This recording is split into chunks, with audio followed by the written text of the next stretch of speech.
السلام علیکم فرینڈس۔ تو آج سے ہم قانون شریعت شروع کرنے جا رہے ہیں۔ اس کے اندر کیا ہے، ہم کیا کیا سیکھیں گے، جیسے عقائد، نماز کے بارے میں ڈیٹیل میں، روزے کے بارے میں، زکوٰۃ کے بارے میں اور حج کے بارے میں۔ یہ جتنے بھی یہ 5 عقائد ہوتے ہیں، توحید، نماز، روزہ، زکوٰۃ، حج، ان چیزوں کے بارے میں کیا ہے ہم ڈیٹیل میں قانون شریعت میں کیا ہے پڑھیں گے۔ تو چلیے شروع کرتے ہیں قانون شریعت۔ اس میں کیا ہے، تو اور یہ کتاب جو ہے آپ کو مل جائے گی 180 روپے میں آپ کو مل جائے گی کسی بھی اسلامک اسٹور پر، ٹھیک ہے، آپ اس کو لے لیں۔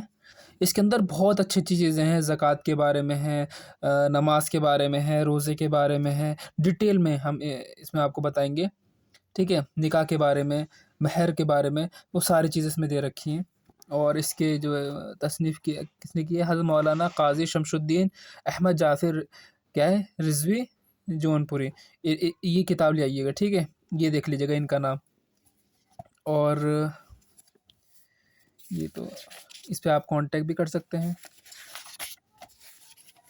تو دیکھیے یہ جو انڈیکس ہے اس کا، اس میں کیا کیا چیزیں ملیں گی آپ کو، عقائد کے بارے میں آپ کو ملے گا اس میں، اور نبی اور رسول جتنے بھی عقیدے ہوتے ہیں سب اس میں کلیئر ہو جائیں گے۔ امامت و خلافت کا بیان، پھر یہاں پر آ جائیں گے وضو کے طریقہ، وضو کے فرائض، غسل کا طریقہ، غسل کے فرائض، یہ ساری چیزیں اس میں آ جائیں گی۔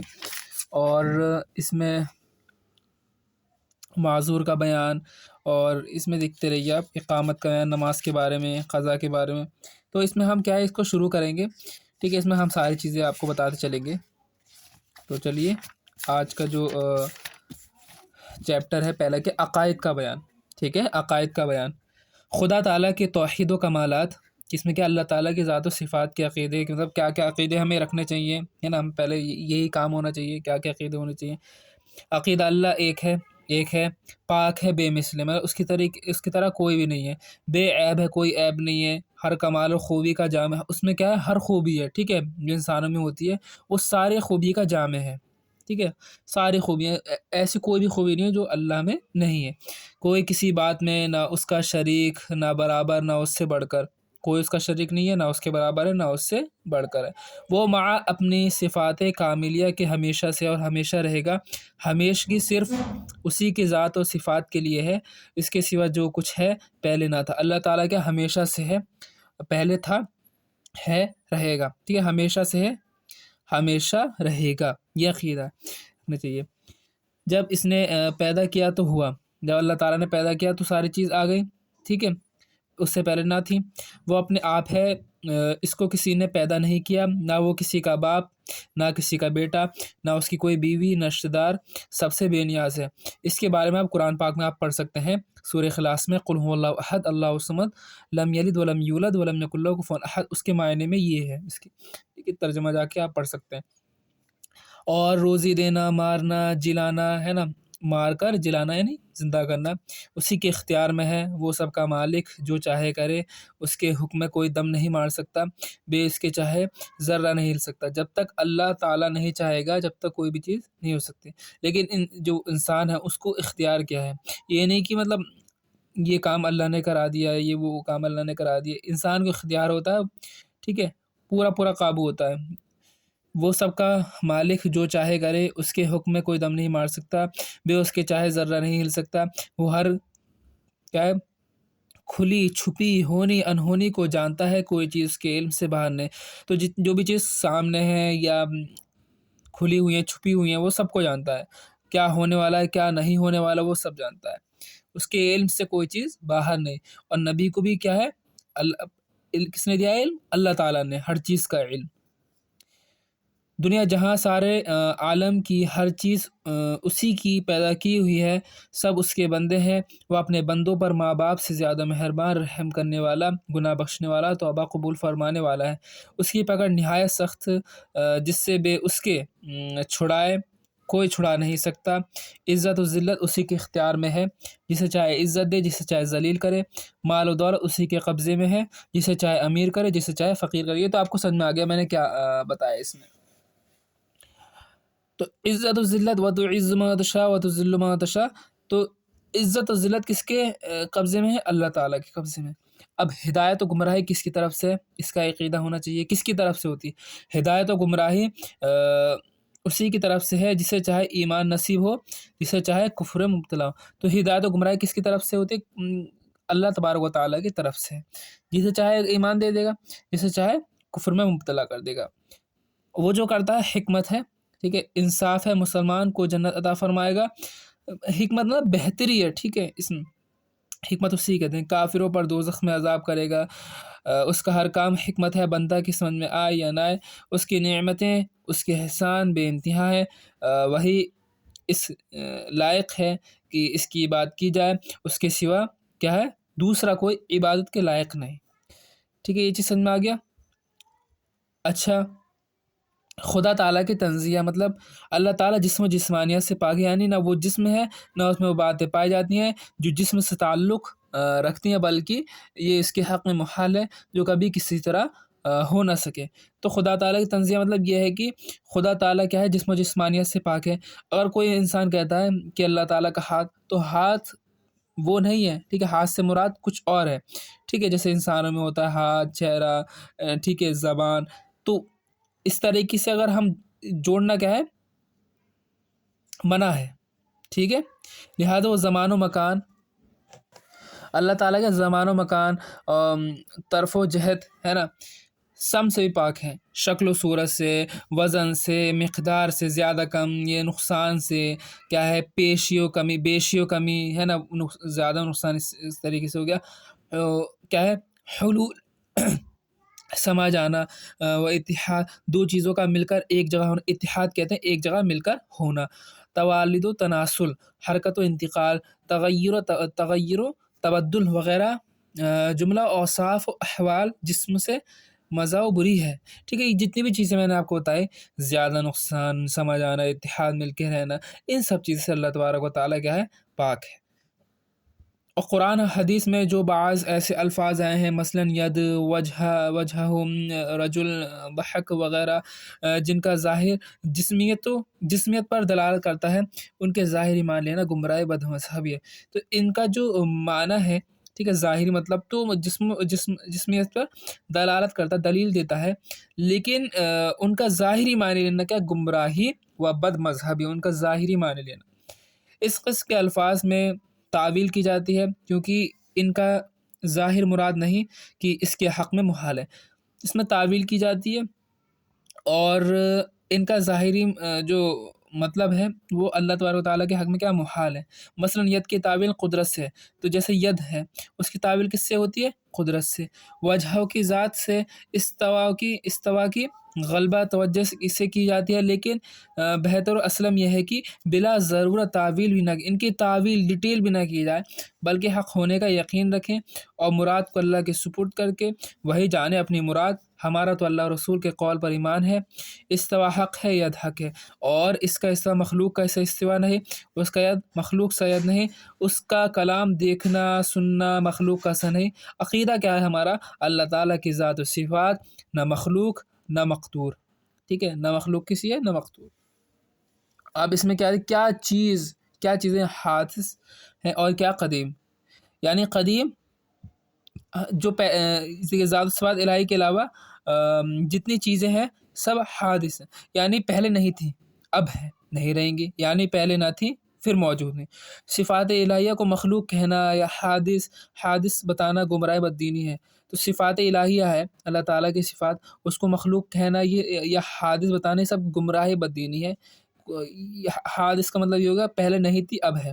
یہ قدیم کہیں گے عقیدہ، جو شخص اللہ تعالیٰ کی ذات و صفات کے علاوہ کسی اور چیز کو قدیم مانے یا عالم یعنی دنیا کی حادث ہونے میں شک کرے، وہ کافر ہے۔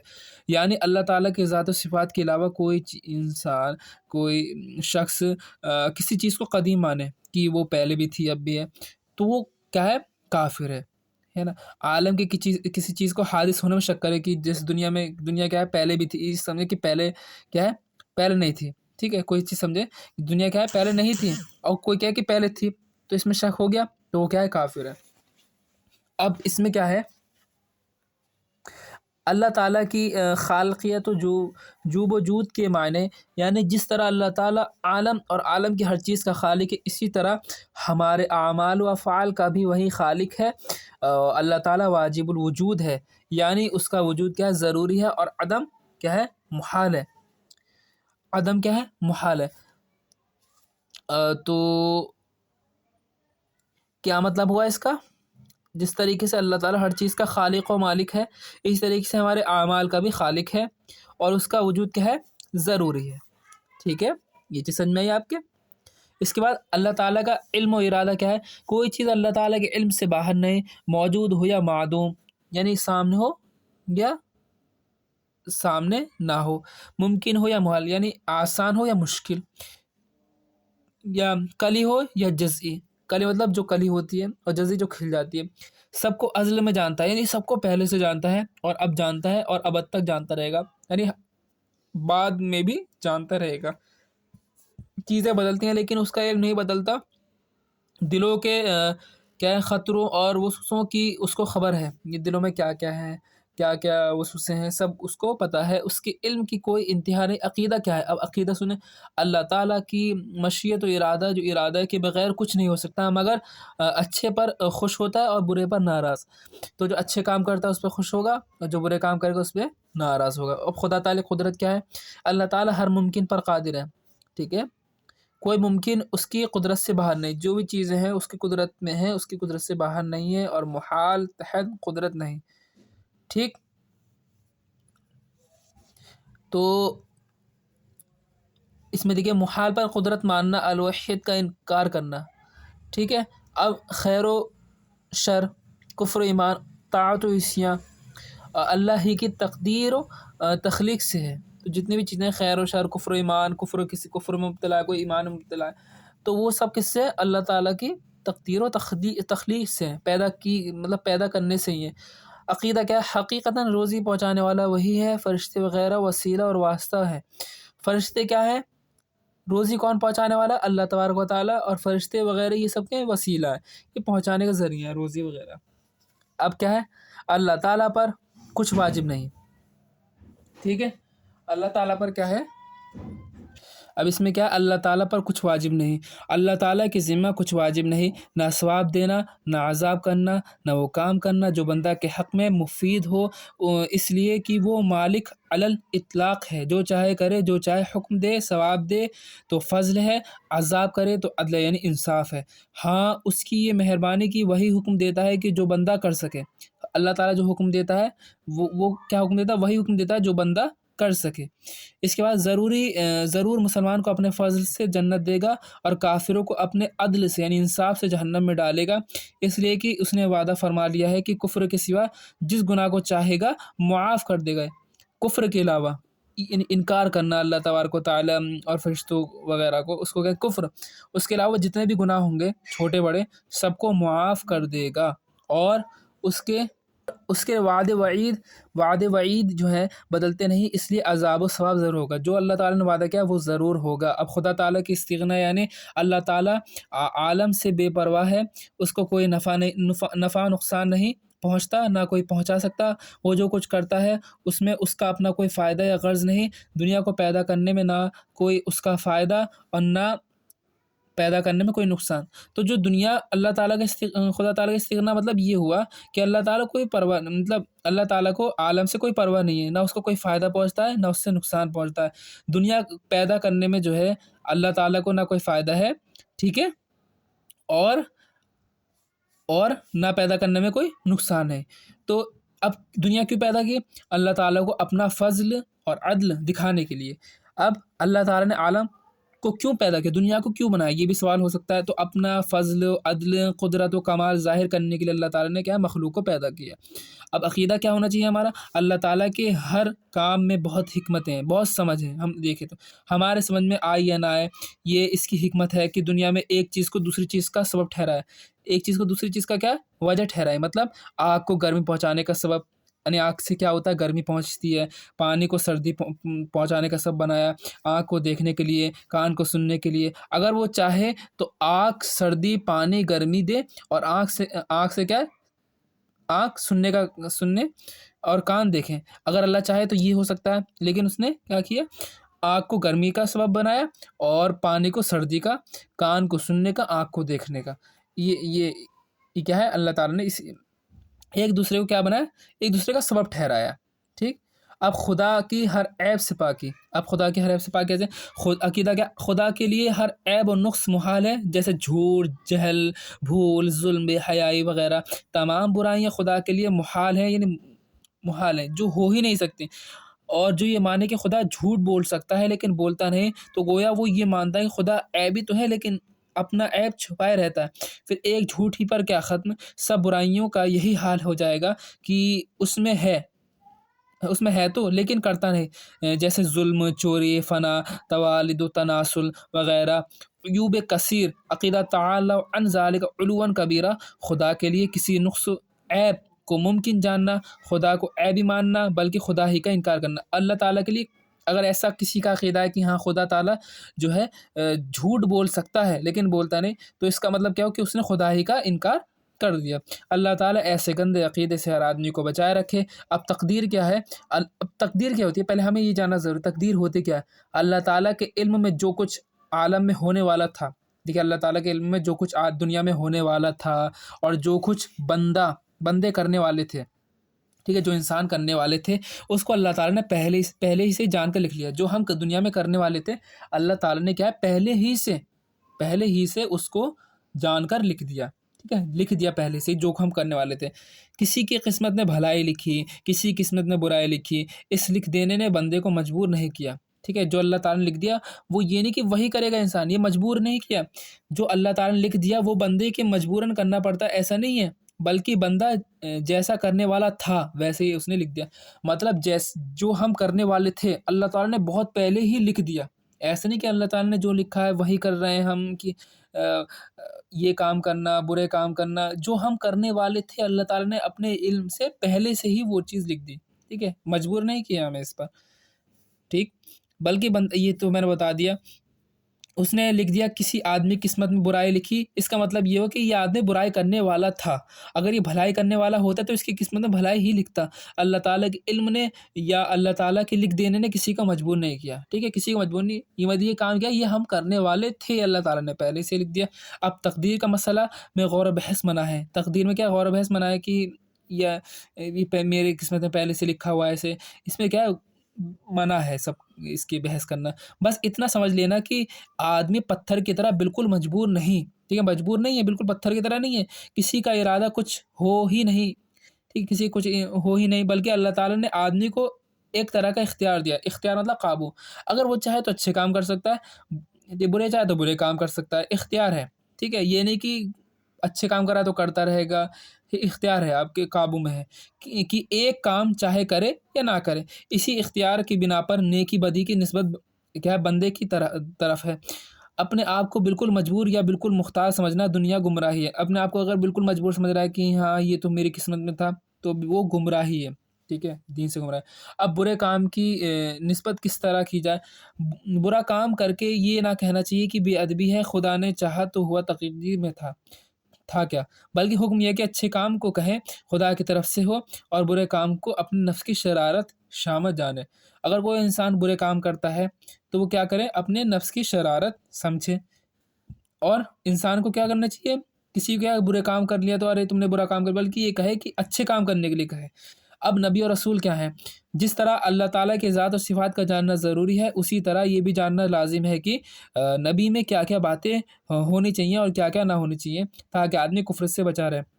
یعنی ہمیں پتہ ہونا چاہیے نبی میں کیا کیا باتیں ہونی چاہیے، کیا کیا نہیں۔ یہ اللہ تعالیٰ کی ذات و صفات کے بعد ہمیں یہ چیز جاننا ضروری ہے۔ اب رسول کے معنی کیا ہوتے ہیں؟ رسول کہتے کسے ہیں؟ رسول کے معنی ہوتے ہیں خدا کے یہاں سے بندوں کے پاس خدا کا پیغام لانے والا۔ اللہ تعالیٰ کے یہاں سے خدا کیا ہے؟ بندوں کے پاس اللہ تعالیٰ کا پیغام لانے والے کو کیا کہتے ہیں؟ رسول کہتے ہیں۔ نبی کون ہوتا ہے؟ نبی وہ آدمی ہے جس کے پاس وحی کا مطلب ہوتا ہے خدا کا پیغام یا آیا یا لوگوں کا خدا کا راستہ بتانے کے لیے، ٹھیک ہے، لوگ خدا کا راستہ بتانے کے لیے وحی کے ذریعے آتا ہے۔